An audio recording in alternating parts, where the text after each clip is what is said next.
They prey on the weak. Biker clubs prey on the weak. They prey on the weak because of their unhealthy childhood or their unhealthy family, their unhealthy relationships. And they seduce these men and women with making them feel like they're going to be a part of something, making them feel like they're going to be a part of a clique or a group who cares, a family. They call it a family, when it's quite the opposite. It couldn't necessarily be a family if, especially, if they've had family issues growing up and they've decided not to confront that, and they've decided not to heal things like that in the past or whatever. You can have it. These people are they're a nuisance. They're a menace to society.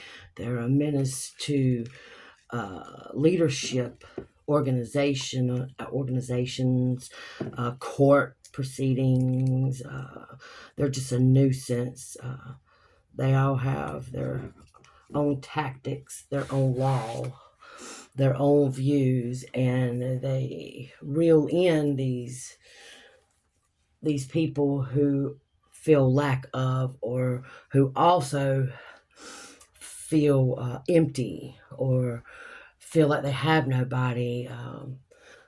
A lot of these biker gangs get people in prison, or just that have gotten out of prison, someone who is seeking validation in life, someone who is seeking maybe a path, but not quite sure what path they're wanting. And some of these gang members who are in prison or whatever, they seek out the ones who maybe don't have nobody taking care of them, or and they can protect them in some type of way right here, that makes them feel protected, comforted, and secured. It's sort of making a deal with the devil in the devil's playground.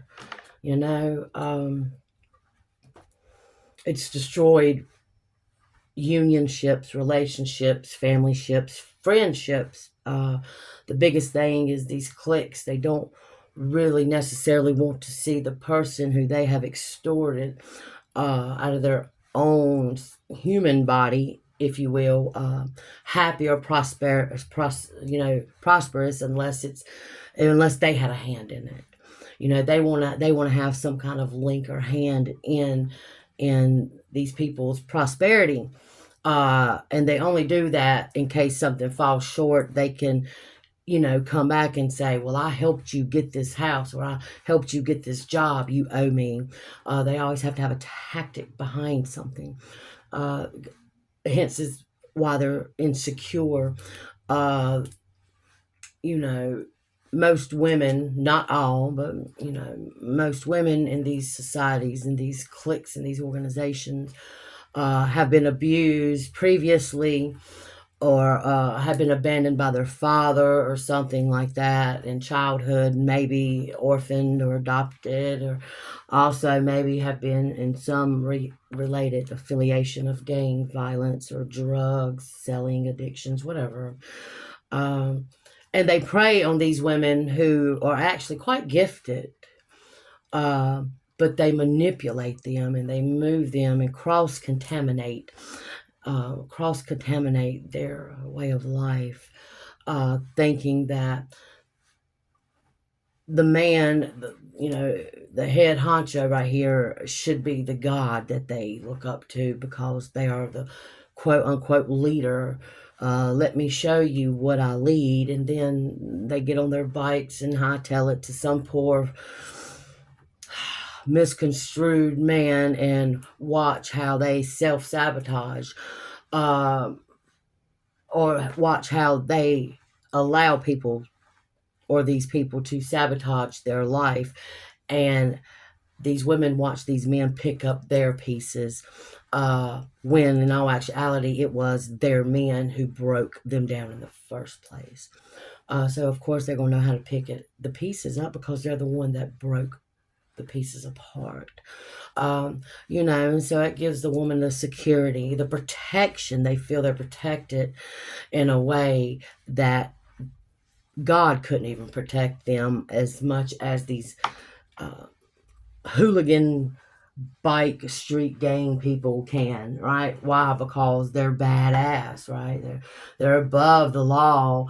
A lot of these uh, gang affiliations, one percenters. I'm not sure much about what any of that means. Um, just word of mouth, one percenter gangs are quite violent, but very uh, artistically so, uh, where things don't trap the leader. It's a link position, just in the spiritual form. Everything's in levels. These gangs and institutes are based out of the same predictive levitation, if you will, of moving in grooves to get to the higher up, right? Uh, which their ultimate goal becomes the higher up. Not God, but the president, or I don't know if it even goes any further. Uh, the president, or if it goes any further with this higher up thing right here. But that's what they see them as. They must definitely try to win at all cost, at the conflict of others, at the pain and suffering of others. That's how they gain their power. By they're gaining their power by humiliation and strategic tactics, uh, with people's emotions and group members, girlfriends and wives, distorting them. It's a distortion.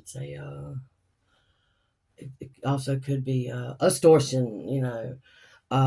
Getting kinds of evidence. These group gang members. These they are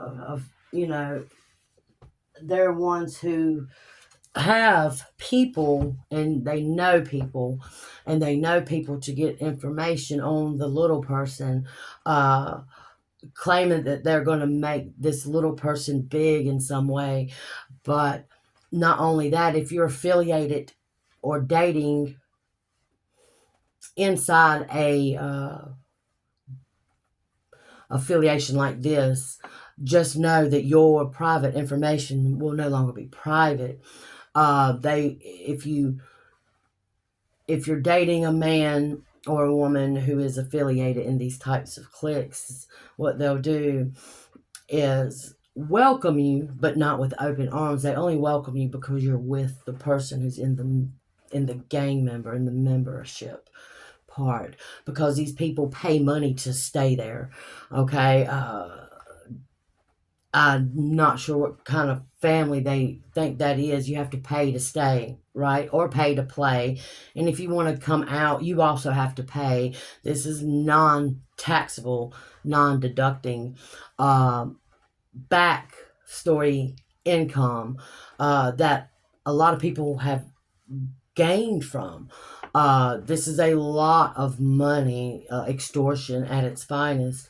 And if you dare to piss a member off, especially if you're dating one and they go back and they don't care what the truth is, if this person goes back and tells these members a straight lie about you, they don't care if it's the truth or a lie, because they already live in a lie, and an illusion, and they will use tactics to break the individual down of whoever's dating this person.